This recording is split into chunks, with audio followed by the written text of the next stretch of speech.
जब बात आती है फास्ट फूड की तो मैकडॉनल्ड्स का नाम दुनिया के हर कोने में पसंद किया जाता है। नमस्कार दोस्तों, मेरा नाम है देवेश और इस वीडियो में हम यह देखेंगे कि मैकडॉनल्ड्स कैसे अपने बिजनेस मॉडल और स्ट्रेटजी के द्वारा दुनिया की नंबर 1 फास्ट फूड कंपनी बन चुका है। और वीडियो के अंत तक हम यह देखेंगे क्या मैकडॉनल्ड्स का असली बिजनेस सिर्फ हैमबर्गर सेल करना है। तो केस स्टडी की शुरुआत करने से पहले आइए जानते हैं इस $200 बिलियन वाली मार्केटिंग कैपिटलाइजेशन कंपनी की शुरुआत आखिर हुई कैसे। बात है 1940s की। कंपनी कैलिफोर्निया के छोटे से रेस्टोरेंट से शुरू हुई थी। इसकी शुरुआत रिचर्ड और मॉरिस मैकडोनाल्ड नाम के 2 भाइयों ने की थी, लेकिन मैकडोनल्ड्स की सफलता का पूरा श्रेय रे क्रॉक को जाता है। 1948 में उन्होंने अपना पहला मैकडोनल्ड रेस्टोरेंट खोला जिसमें वे स्वादिष्ट बर्गर्स, शेक्स और फ्रेंच फ्राइज परोसते थे। आज मैकडोनल्ड्स के विश्व भर में 37,000 से भी ज़्यादा आउटलेट्स हैं। मैकडोनल्ड्स भारत में पहली बार 1996 में बांद्रा, मुंबई में खुला था। आज भारत में मैकडोनल्ड्स के 512 आउटलेट्स हैं, जो इसे रेवेन्यू के हिसाब से दूसरी सबसे बड़ी फास्ट फूड कंपनी बनाते हैं। गौरतलब है कि रोजाना 7 करोड़ से भी ज़्यादा बर्गर्स बेचने वाली कंपनी आखिर कौन से बिजनेस टेक्निक्स का इस्तेमाल कर रही है। आइए जानते हैं 119 से भी ज़्यादा देशों में फैले इस फ्रेंचाइजी ने यह मुकाम हासिल किया तो किया कैसे। Model methods, format and system. रे क्रॉक शुरुआत में ही जान गए थे कि बर्गर मेरा प्रोडक्ट नहीं है, इस बिजनेस का जो फॉर्मेट है वही मेरा प्रोडक्ट है। उन्होंने देखा बर्गर तो हर गली नुक्कड़ पे कोई भी बना लेता है, तो उन्होंने बिजनेस के फॉर्मेट पे काम किया, ना कि उसके प्रोडक्शन पे। उनके हिसाब से फ्रेंचाइजी के ओनर ही उनके फर्स्ट, लास्ट और मोस्ट इम्पॉर्टेंट कस्टमर है।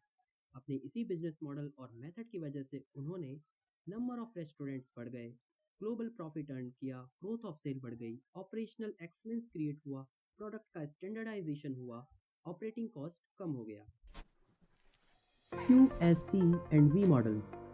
Q stands for quality, service, cleanliness and value. McDonald's अपने अच्छे क्वालिटी के बर्गर सेल करने के रूप में जाना जाता है। मैकडोनल्ड्स अपने बर्गर्स, फ्राइज कस्टमर तक पहुंचाने में 180 सेकंड से भी कम का समय लेता है।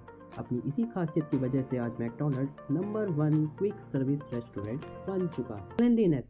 मैकडोनल्ड्स अपने सभी आउटलेट्स पर सफाई का विशेष ध्यान रखता है। Value for money. मैकडोनल्ड्स अपने प्रोडक्ट्स को अफोर्डेबल भी रखता है और अपने इसी मॉडल की वजह से मैकडोनल्ड्स अफोर्डेबल हैंगआउट और मील्स अंडर 100 के टैग के रूप में भी जाना जाता है। भारत में जब भी अफोर्डेबल रेस्टोरेंट्स की बात होती है तो मैकडोनल्ड्स को मील अंडर 100 की कैटेगरी में रखा जाता है। अपने इसी मॉडल की मदद से मैकडोनल्ड्स मिडिल क्लास और यंगस्टर्स को टारगेट करता है। Begin with internal marketing plan. McDonald's अपने किसी नए प्रोडक्ट को मार्केट में लॉन्च करने से पहले उसे अपने एम्प्लॉयज़ को टेस्ट कराता है और उनसे उस प्रोडक्ट का फीडबैक भी लेता है। अपने इसी इंटरनल मार्केटिंग प्लान की वजह से मैकडोनल्ड्स अपने सभी एम्प्लॉयज़ को अच्छी सर्विस और वर्क एनवायरनमेंट प्रोवाइड करता है। उनके हिसाब से एक अच्छा और संतुष्ट एम्प्लॉय 10 नए कस्टमर्स लेकर आते हैं। मैकडोनल्ड्स अपने स्टोर्स और वहाँ के स्टाफ कल्चर का विशेष ध्यान रखते हैं। Menu innovation. अपने मेन्यू में टॉयज़ और हर आउटलेट के बाहर रोनाल्ड मैकडोनल्ड को बिठाना और अपने मेन्यू में निरंतर बदलाव करना मैकडोनल्ड्स के हिडन और सॉफ्ट मार्केटिंग टेक्निक्स हैं। मैकडोनल्ड कस्टमर के बिहेवियर पे भी ध्यान देते हैं, जिससे वे यंगस्टर्स और स्पेशली बच्चों को टारगेट करते हैं। बच्चों को आकर्षित करने के लिए मैकडोनल्ड्स अपने हर एक हैप्पी मील में टॉयज़ देता है। मैकडोनल्ड्स अपने हर सेल प्रोडक्ट पे एनालाइज करता है और उन्हें 3 कैटेगरी में डिवाइड करता है। Local people, local product, local price.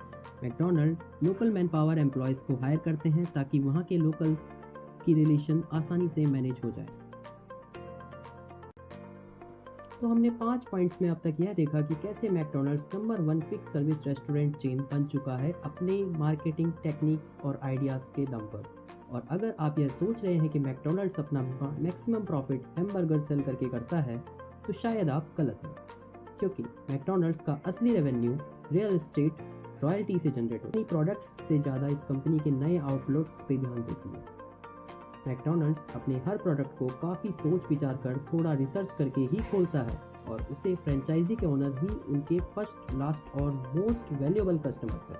अपने इन्हीं marketing techniques, goods and service और थोड़ी सी क्रिएटिविटी के कारण आज मैकडोनल्ड्स की नेटवर्थ 192 बिलियन से भी ज़्यादा हो चुकी है और यह हर दिन 7 करोड़ से भी ज़्यादा बर्गर सेल करते हैं।